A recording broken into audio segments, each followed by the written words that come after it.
The words left her mouth like a quiet confession she had been carrying for years. Her eyes stayed fixed on the ground, her hands trembling slightly as though the truth itself was too heavy to hold on to. She spoke barely above a whisper, almost as if she was hoping the wind would carry the sentence away before anyone could hear it. She said she wasn't good enough for any man. The old park bench where she sat felt somehow colder after those words. The afternoon sun pushed through the trees, throwing long shadows across the pavement. But nothing could warm the sadness that had settled around her. Most people would have responded with silence, uncomfortable pity, or maybe a polite nod before finding a reason to walk away. But the single dad sitting right beside her did something nobody saw coming. What he did next hit her so hard that it would quietly begin to change both of their lives forever. Before we continue, take a moment to like this video, share it with someone who still believes in kindness and second chances, and subscribe to the channel. And if you believe that even the most broken hearts deserve hope, drop a comment below. Your support helps more people find stories like this one. The man sitting next to her was named Daniel. To anyone walking past, he looked like a regular father enjoying a slow afternoon at the park with his little girl. His daughter Lily was chasing pigeons a few feet away, her laughter floating softly through the air as her tiny shoes slapped against the concrete path. Daniel's life hadn't always felt this calm. 3 years earlier, he had lost his wife after a long illness. The grief had nearly swallowed him whole, but his daughter's small hand had pulled him forward, one day at a time. Lily needed him, and that responsibility had become the one thing keeping him on his feet. He had picked up a lot along the way since then. How to braid hair badly but lovingly. How to make pancakes that sometimes came out burnt but were always eaten with a smile. And how to hold both heartbreak and love inside the same chest without falling apart. The woman sitting beside him had slipped into the park quietly about 20 minutes earlier. She had chosen the bench at the far end, where the trees gave her shade and a little privacy. Daniel noticed right away the way she carried herself, careful, guarded, like someone who had spent a long time trying to take up less space. Her name was Sarah, though Daniel didn't know that yet. All he knew was that when Lily came sprinting toward her chasing a pigeon and took a tumble, this woman had gently helped the little girl back onto her feet. She had brushed the dirt off Lily's knees with a tenderness that caught him off guard. That small moment had led to a simple exchange between them, and eventually it led to the sentence she had just spoken out loud. She wasn't good enough for any man. The way she said it carried something far heavier than just self-doubt. It sounded like a verdict she had already made peace with a long time ago. Daniel didn't rush to fill the silence. Instead, he watched Lily for a moment as she went right back to chasing birds. The little girl shrieked with laughter as a pigeon flapped away in a panic. Then Daniel turned back toward the woman, but rather than jumping in to disagree or offer her some feel-good line, he asked a quiet question. Not out loud, but through the way he looked at her. There was no judgment in his eyes, just honest curiosity and something that looked a lot like understanding. Sarah had braced herself for the usual reaction when she let those words out. People always responded the same way. They told her she was being too hard on herself. They insisted she deserved love, but they didn't know the whole story. They didn't know the things that had slowly built that belief inside her. Years earlier, Sarah had been engaged to a man she trusted with everything she had. He had laid out a whole future for them. A home, a life, a reason to look forward to tomorrow. For a while, she believed every word of it.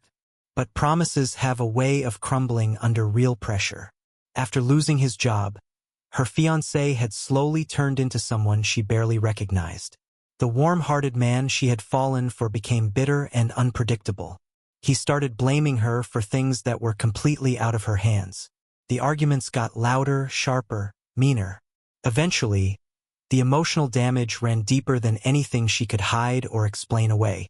By the time it was finally over, Sarah no longer felt like someone deserving of love. The things he repeated to her had carved themselves right into how she thought about herself. You're difficult.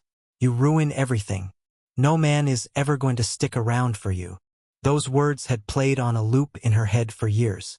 So when Daniel finally spoke, she was already preparing herself for the standard response. But instead of comforting her, He did the last thing she expected. He laughed softly, not mean-spirited, not dismissive, just a quiet, almost disbelieving chuckle that genuinely caught her off guard. That reaction alone made her look up for the first time. Daniel's expression was easy and warm, like someone who had just heard a child say something sweetly impossible. He shook his head slowly, and then he said something she would carry with her for the rest of her life. He told her that what she had just said wasn't the truth. It was a wound that had gotten so used to living inside her that it had started pretending to be a fact. The words just hung there between them. Sarah blinked. Nobody had ever put it to her that way before. Daniel kept going, speaking at a relaxed pace, saying that pain has a funny way of rewriting the stories we tell ourselves. When someone says something cruel enough times, the mind eventually starts treating it as settled truth. But just because something feels real doesn't mean it actually is. Sarah felt something tighten in her chest. For the first time in years, someone wasn't trying to fix her or feel sorry for her. He was just quietly refusing to let the lie stand. While they were talking, Lily came trotting back to the bench clutching a small feather she had found near the grass. She held it up to her father like she had just discovered buried treasure. Daniel looked it over with complete, exaggerated seriousness before giving it a slow nod of approval. The exchange made Sarah smile before she even realized it. Something about that tiny moment stirred something she had not felt in a long time. Warmth. Real, uncomplicated warmth. Daniel introduced himself and Sarah finally shared her name. The conversation kept going, easy and unhurried, the way it sometimes does when two strangers realize they understand each other a little better than expected. Daniel didn't dig into her past, but he talked openly about his own hard seasons as a single dad. He admitted that after losing his wife, grief had convinced him he would never feel like himself again, that the good part of his life was simply over. But Lily had proven him completely wrong. Kids have a way of doing that. They just keep moving, and eventually they drag you forward with them. Sarah listened without interrupting, taking in every word. She noticed that when he talked about his wife, there was no bitterness in it. There was real sadness, sure, but underneath that was something that looked a lot like gratitude for the time they had shared. That balance was something she didn't quite know what to do with, but she found herself drawn to it. The sun was getting lower, washing the park in soft shades of orange, and something quiet but significant happened. Sarah stayed. She wasn't someone who lingered in conversations with strangers. It had always felt easier and safer to keep moving, but something about being around Daniel made leaving feel harder than usual. At some point, Lily climbed right up onto the bench and planted herself between them, still gripping her feather like a little trophy. She looked Sarah over with the completely unfiltered curiosity that only small children have, and then she asked a question that made both of them crack up. She wanted to know if Sarah liked ice cream. The pure simplicity of it chipped away at something Sarah had been holding on to for a long time.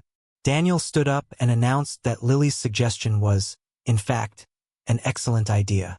Then he turned to Sarah. What he said next surprised her more than anything else that had happened that afternoon. He invited her to come along. Not as a date, not because he felt obligated, just as a person who deserved to enjoy one uncomplicated, happy little moment. Sarah hesitated. Every old instinct she had told her to smile politely and head home. But Lily had already grabbed her hand, grinning up at her with the kind of fearless trust that only exists in children. So she went. That evening turned into something she hadn't expected. They walked to a shop nearby, got simple ice cream cones, and sat outside while the sky went dark around them. Sarah laughed more in that single hour than she had in months. Not because anything big or dramatic happened, but because she felt normal. Daniel never treated her like she was fragile or needed to be handled carefully. He just treated her like a person. As the weeks went by, the three of them kept running into each other at the park. After a while, those run-ins stopped being coincidences. Walks turned into longer conversations. Conversations turned into genuine friendship. And little by little, the belief Sarah had been dragging around for years started to loosen its grip. Daniel never pushed things forward or tried to speed up what was happening. He understood that healing doesn't move in a straight line. Some days Sarah seemed lighter, more open, almost like herself again. Other days the old doubts would creep back in. But whenever they did, Daniel would gently bring her back to what he had said that very first afternoon. Pain lies. One quiet evening, months after all of it had started, Sarah found herself sitting on that same park bench where everything began. Lily was lying in the grass nearby, drawing something with chalk. Daniel sat beside her, watching the last of the sunlight disappear through the trees. Sarah looked at the fading sky and felt something she hadn't expected. She noticed, almost like a surprise, that she didn't feel like someone unworthy of love anymore. She felt like someone still figuring out how to let it in. Daniel caught the look on her face and asked what was going on in her head. She told him the truth.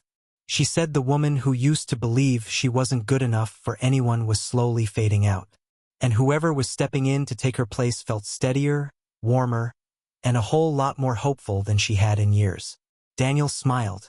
Not like someone who had won something, but like someone who had simply believed in another person during the stretch of time when that person couldn't manage to believe in themselves. Before we wrap up this story, we'd love to hear from you. If this one got to you in any way, please like the video, pass it along to someone who could use a little encouragement today, and subscribe for more stories like this one. And here's something we're asking especially. Comment the word hope below if you believe that people genuinely can heal and start over. Because sometimes all it takes to shift someone's entire world is one person who flat out refuses to agree with the lie that person has been told about themselves. Sarah once believed she wasn't good enough for any man. But the truth was a whole lot simpler than that. She had just never been around the right kind of man before. And sometimes the right person doesn't show up to rescue you. They show up to remind you that you were never as broken as you thought you were in the first place. If the story moved you, please take a moment to like, comment, and share this video. Your support helps these messages of kindness and second chances reach more people who need them. And always remember, one genuine reaction from one real person can change somebody's life forever.